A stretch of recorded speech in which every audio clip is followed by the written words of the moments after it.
So, today we're diving into the Joseph Rowntree Foundation's latest report on UK poverty. And the story it tells? Well, it's not at all what you might expect. It's a story about a number that hasn't budged in 20 years, and why that's actually way more alarming than it sounds. So, let's just jump right in with the big question, right? After 2 decades of, well, everything, policy changes, huge economic shocks, massive social shifts, what's the bottom line? What's actually happened to poverty here in the UK? And the answer, when you first see it, is kind of shocking. The overall poverty rate in the UK right now, it's 21%. And 20 years ago, you guessed it, also 21%. It's like, on the surface, all that time passed and absolutely nothing changed. But the report immediately pushes back on that idea. And it does it with this really powerful quote from a grassroots group.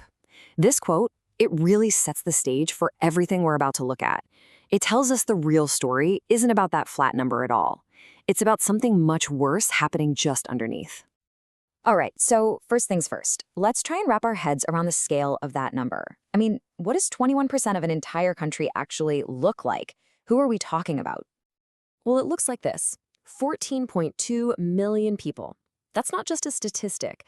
That's the number of individuals living in poverty in the UK right now. And it's a number that has just been stubbornly, frustratingly high for years. And if we dig into that number a little bit, you can see who we're talking about. You've got 7.9 million working-age adults, a good number of pensioners, and then this, a staggering 4.5 million children. Just think about that for a second. That means almost a third of everyone in poverty is a kid. Okay, and this is where the real story, the hidden story, starts to unfold. The report makes this absolutely crucial point. While that headline number hasn't changed, the experience of being in poverty, it's gotten so much worse. It's getting deeper. And to really get this, we need to understand a key term the report uses: very deep poverty. Look, this isn't just about slipping below the poverty line. We're talking about being way below it. We're talking about an income so low it doesn't even come close to covering the absolute basics. And here's the kicker. The number of people in this situation has hit an all-time high.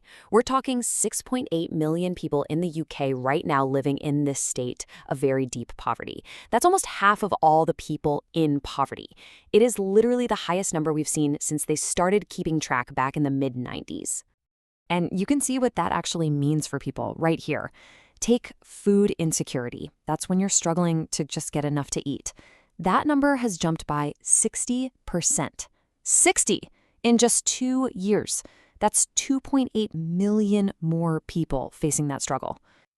So, we've established that poverty is getting deeper, but the next really important point is that this risk isn't shared equally across the board. The report is super clear on this. Certain groups are way more likely to be trapped in this hardship. Let's start with kids. The average rate of child poverty is already a really high 31%. But look what happens if that child is in a larger family or a lone parent family. The rate just skyrockets to 44 and 43%. It's incredible. Your family situation has become this huge factor in whether or not you'll grow up in poverty. Now let's look at the difference when it comes to ethnicity. And the disparity is just stark. The poverty rate for people from Bangladeshi households is over 50%. For Pakistani households, it's 49%. Compare that to white households, where it's 18%. We're talking nearly 3 times the risk. It's a similar story for disabled people, who face a much higher risk too. You can see it right there. 28% are in poverty versus 20% of non-disabled people. And this is all down to a mix of things: extra costs they have to cover, health challenges, and just plain old barriers to finding and keeping work. And finally, let's talk about housing, because wow, the difference here is huge. If you're a renter, it doesn't matter if it's social or private housing, you are almost 4 times more likely to be in poverty than a homeowner. For millions and millions of people, it's the cost of rent that is literally the thing pushing them over the edge. So you see all this, and it just leads to the one big question, doesn't it? Why? Why, after 2 whole decades, has that mean number not moved an inch? And more importantly, why are things actually getting worse for so many people? Well, according to the report, there's no one simple answer. It's not one thing you can point to. It's more like a perfect storm of factors all hitting at once. You've got policies that don't line up, Massive economic shocks like the cost of living crisis, rent that's just gone through the roof, benefit cuts that wipe out any gains from people getting jobs, and on top of it all, a decade where wages just haven't kept up. But okay, it is not all bad news.